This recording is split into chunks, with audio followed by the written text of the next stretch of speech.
Lupay na nailipat ng Department of Environment and Natural Resources ay ka-40 puno sa bago nitong lokasyon para matiyak na hindi ito mapababayaan sa kabila ng mga pangmodernisasyong proyekto. Yan ang ulat ni Elijah Canlas.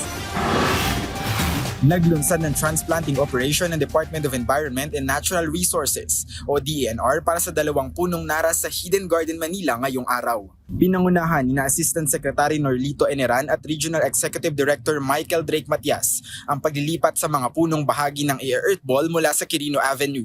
Ang hakbang na ito ay pinatupad bilang environmental safeguard measure ng kagawaran para sa mga buhay na punong apektado ng infrastructure at development projects. Sa kasalukuyan ay nasa 40 puno na ang matagumpay na nailipat ng kagawaran sa mga bagong lokasyon gaya ng Intramuros, Philfo Center Island at Hidden Garden. Ginagamitan ng rooting hormone ng mga inilipat na puno upang mapataas ang tsansa ng survival rate nito sa tinatayang nasa 70%. Ipinaliwanag ni Forester Arturo Calderon ang matinding technical assessment na isinasagawa ng kagawaran para malaman kung anong mga puno ang ligtas na may earth ball.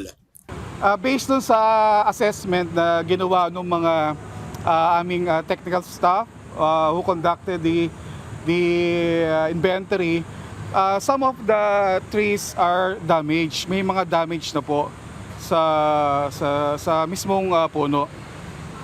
That's why na-recommend po siya for cutting.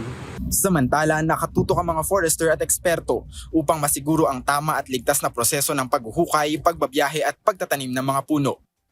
Alinsunod sa mitigation policy ng DENR, ipinatutupad ang 1:100 replacement ratio kung saan higit 50,000 na native seedlings ang itatanim kapalit ng mga apektadong puno. Mataas yung ating replacement dito, 1:100. Kaya out of the 600 plus na trees na affected, meron tayong itatanim na 50,700 trees. Yun ang kapalit niya. Binigyang diin ng kagawaran na mahigpit ang kanilang mga environmental impact mitigating measures para hindi mapabayaan ang mga replanting program ng pamahalaan. Well, ang concentration namin ngayon is dun sa rehab, okay? Dun sa make sure that the mitigating measures are in place. Meaning, may naputol tayong puno, hindi natin pababayaan na yung replanting ay hindi mangyari. Naghahanda na rin ang kagawaran sa pagdating ng tag-ulan para masiguro na maiiwasan ang mga malalang pagbaha sa pamamagitan ng paglilinis ng mga drainage system at patuloy na reforestation.